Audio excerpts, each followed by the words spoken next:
Hello बच्चों, आप सब कैसे हैं। क्लास 4 हिंदी का 3rd चैप्टर किरमिच की गेंद। गर्मी की छुट्टियां थीं। दोपहर के समय दिनेश घर में बैठा कोई कहानी पढ़ रहा था। तभी पेड़ के पत्तों को हिलाती हुई कोई वस्तु धम से घर के पीछे वाले बगीचे में गिरी। दिनेश आवाज़ से पहचान गया कि वह वस्तु क्या हो सकती है। वह एकदम से उठकर बरामदे की चिक सरकाकर बगीचे की ओर भागा। मतलब गर्मी की छुट्टियां चल रही थी, दोपहर का समय था, तो पेड़ के पत्तों को हिलाती हुई कोई वस्तु गिरी। तो दिनेश समझ गया कि भाई क्या गिरा। तो जल्दी से वो दौड़ लगा कर बगीचे की ओर भागा। तो उसकी माँ चिल्लाई, अरे अरे बेटा, कहाँ जा रहा है, बाहर लू चल रही है। दिनेश की माँ मशीन चलाते चलाते एकदम जोर से बोली, परंतु दिनेश रुका नहीं। उसने पैरों से में चप्पल भी नहीं पहनी थी। बहुत गर्मी के दिन थे, मतलब बाहर बहुत तप रहा था। उसके मतलब उसने कुछ भी नहीं सोचा और बिना चप्पल के ही उसने दौड़ लगा दी। जून का महीना था, धरती तवे की तरह तप रही थी, पर दिनेश को पैरों के जलने की भी चिंता नहीं थी। वह जहाँ से आवाज़ आई और उसी ओर भाग चला। सामने की क्यारी में भिंडियों के ऊंचे ऊंचे पौधे थे। एक और सीताफल की घनी बेल फैली हुई थी। क्यारियों के चारों ओर हरे हरे केले के वृक्ष लहरा रहे थे। दिनेश ने जल्दी भिंडियों के पौधों को उलटना पलटना आरंभ किया। जब वहाँ कुछ नहीं मिला तो उसने सारी सीताफल की बेल छान मारी। मतलब वो ढूंढने लगा कि आखिर वो बॉल कहाँ गई। बराबर में ही बराबर में ही घुस के गड्ढे बना रखे थे। ढूंढते ढूंढते जब उसकी निगाहें उधर गई तो उसने देखा कि गड्ढे के ऊपर ही एक बिल्कुल नई चमचमाती किरमिच की गेंद पड़ी है। दिनेश ने हाथ बढ़ाकर गेंद उठा ली। लगता था जैसे किसी ने उसे आज ही बाजार से खरीदा है। वो गेंद देखकर सोचता है कि ये तो बिल्कुल नई गेंद है। ऐसा लगता है जैसे किसी ने आज ही उसको खरीदा हो। उसने उसे उलट पलट कर देखा, परंतु कुछ भी समझ में नहीं आया। नज़र उठाकर उसने पास की मंजिली इमारत की ओर देखा कि हो सकता है किसी बच्चे ने इसे ऊपर से फेंका हो, परंतु उस इमारत के इस ओर खुलने वाले सभी दरवाजे और खिड़कियां बंद थे। वो सोचा कि जो सामने 3 मंजिला इमारत है ना, वहाँ से किसी बच्चे ने फेंका हो, लेकिन वहाँ तो क्या गर्मी का टाइम था, तो सभी दरवाजे खिड़कियां बंद थे। छत की मुंडेर से लेकर नीचे तक तेज धूप चिलचिला रही थी। फिर कौन खरीद सकता है नई गेंद, वह ऐसा मन में सोच रहा था दिनेश ने सुधीर, अनिल, अरविंद, आनंद, दीपक सभी के नाम मन में दोहराए। मतलब जिन भी बच्चों को वो जानता था उनके नाम उसने अपने मन में दोहराए। यदि गेंद खरीदी भी है तो इस दोपहरी में इसे नीचे कौन फेंकेगा। वो मन ही मन ये सब कुछ सोचने लगा। हो ना हो यह गेंद बाहर से ही आई है। उसने सड़क पर बने गोल चक्कर के बगीचे की ओर देखा, परंतु वहां पर केवल 2-4 गाय ही दिखाई दे रही थी और जो पेड़ों के नीचे सुस्ता रही थी, और कोई नहीं था। उसे ध्यान आया कि जाने कितनी बार अपने मोहल्ले के बच्चों की गेंदें क्रिकेट खेलते हुए दूर चली गईं, फिर कभी नहीं मिली। एक बार तो एक गेंद के चलते हुए ट्रक में भी जा पड़ी थी। मतलब वो बोल रहा है कि मतलब यहाँ बच्चे लोग क्रिकेट खेलते हैं, लेकिन बाल कई बार गुम जाती हैं। लेकिन एक बार तो गेंद कहाँ चली गई, वहाँ से ट्रक जा रहा होगा तो उसके ऊपर ही चली गई गेंद।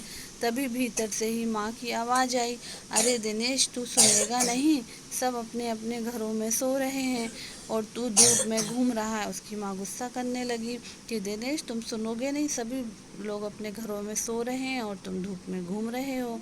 दिनेश गेंद को हाथ में लिए ही हुए भीतर आ गया। ठंडे फर्श पर बिछी चटाई पर वह लेट गया और सोचने लगा, भले यह गेंद मोहल्ले में से किसी की ना हो, परंतु ईमानदारी इसी में है कि एक बार सबसे मैं पूछ लूँगा। वो मन ही मन सोचने लगा कि मतलब मुझे तो जिसकी गेंद है उसको वापस कर देना चाहिए। गर्मी की छुट्टियां थी। बच्चों ने खेलने की सुविधा को ध्यान में रखते हुए एक क्लब बनाया हुआ था। उस क्लब में सभी बच्चों के लिए बल्ले थे और गेंद खरीदने के लिए वे आपस में क्लब का चंदा देकर पैसे इकट्ठा कर लेते थे। शाम को सारे बच्चे इकट्ठा हुए। दिनेश ने सभी से पूछा, मुझे एक गेंद मिली है, अगर तुम में से किसी की गेंद खो गई हो तो वह गेंद की पहचान बताकर गेंद मुझसे ले सकता है। उसने ऐसा कहा सबसे। तो तभी अनिल बोला, मतलब एक लड़का था, उसका नाम अनिल था। उसने बोला कि गेंद तो मेरी खो गई है। कब खोई तेरी गेंद, ऐसा दिनेश ने पूछा। यही कोई 4 महीने पहले। तो वह गेंद तेरी नहीं है, दिनेश ने कहा। फिर तो वो तुम्हारी गेंद नहीं है। क्यों नहीं है? क्योंकि दिनेश समझ गया था कि भाई वो गेंद तो ऐसा लग रहा था जैसे नहीं हो, जैसे नई गेंद है, मतलब जिसने आज ही खरीदी हो किसी ने। फिर वह मेरी होगी। फिर एक सुधीर नाम का लड़का था, वह बोलता है कि वो तो मेरी गेंद है। तो उस पर अपना अधिकार जताने लगा सुधीर। तो दिनेश ने कहा, वह कैसे है तुम्हारी गेंद? तू मुझे गेंद दिखा दे, मैं अपनी निशानी बता दूंगा। तो दिनेश बोला, ऐसा थोड़ी ना होता है। वाह, यह तो कैसे हो सकता है? दिनेश बोला, गेंद देखकर निशानी बताना कौन सा कठिन काम है, बिना देखे बताओ तो जानूं। तभी ऊपर से दीपक उतर आया। दीपक अपना मतलब सिद्ध करने तथा अवसर पड़ने पर सभी को मित्र बना लेने में चतुर था। गेंद की बात सुनकर दीपक बोला, गेंद मेरी है। तो दिनेश ने कहा, कैसे तेरी है? सभी ने एक साथ पूछा। कल ही तो तू कह रहा था कि इस बार तेरे पापा तुझे गेंद लाने के लिए पैसे नहीं दे रहे हैं। मेरी गेंद तो 5 महीने पहले खोई थी, दीपक ने कहा। जब बड़े भैया की शादी हुई थी ना, तभी सुनील ने मेरी गेंद छत पर से नीचे फेंक दी थी। दिनेश अच्छी तरह जानता था कि यह गेंद दीपक की नहीं है, क्योंकि वो झूठ बोल रहा है। 5 महीने पहले वाली गेंद तो पुरानी हो जाती है ना। दीपक की गेंद 5 महीने पहले खोई थी, और यह कभी हो ही नहीं सकता कि गेंद 5-6 महीने पड़ी रहे और उस पर मिट्टी का एक भी दाग ना लगे। दीपक ने कहा, मैं कुछ नहीं जानता, गेंद मेरी है, वह मेरी है और सिर्फ मेरी है। ऐसा दीपक जिद करने लगा। अरे जा जा, बड़ा आया गेंद वाला, क्या सबूत है कि यही गेंद नीचे फेंकी थी? अनिल ने पूछा। दीपक ने कहा, हाँ सबूत है, मुझे गेंद दिखा दो, मैं फौरन बता दूंगा। दिनेश ने देखा कि झगड़ा बढ़ रहा है। गेंद हथियाने के लिए दीपक सुधीर और सुनील का सहारा ले रहा है। वह जानता था कि यदि गेंद दीपक के पास चली गई तो यह तीनों मिलकर खेलेंगे। अच्छा, मैं गेंद ला रहा हूँ, परंतु जब तक पक्का सबूत नहीं मिलेगा मैं किसी को दूंगा नहीं, दिनेश ने कहा।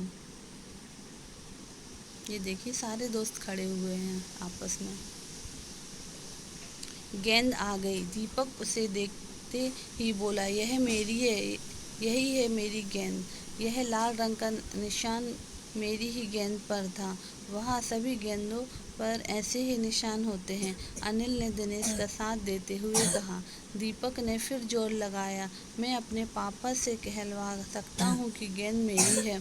अरे जा, ऐसे तो मैं अपने बड़े भाई से कहलवा सकता हूँ कि गेंद दिनेश की है, अनिल ने कहा। कुछ भी हो, गेंद मेरी है, दीपक ने उसे धरती पर मारते हुए कहा। धरती पर टप्पा पड़ते हुए मेरी गेंद में से ऐसे ही आवाज़ आती थी। ऐसा बोलने लगा वो।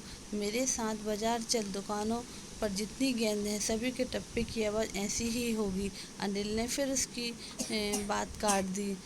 अच्छी बात है, तो मैं इसे सड़क पर फेंक दूंगा, देखूं कैसे कोई खेलेगा।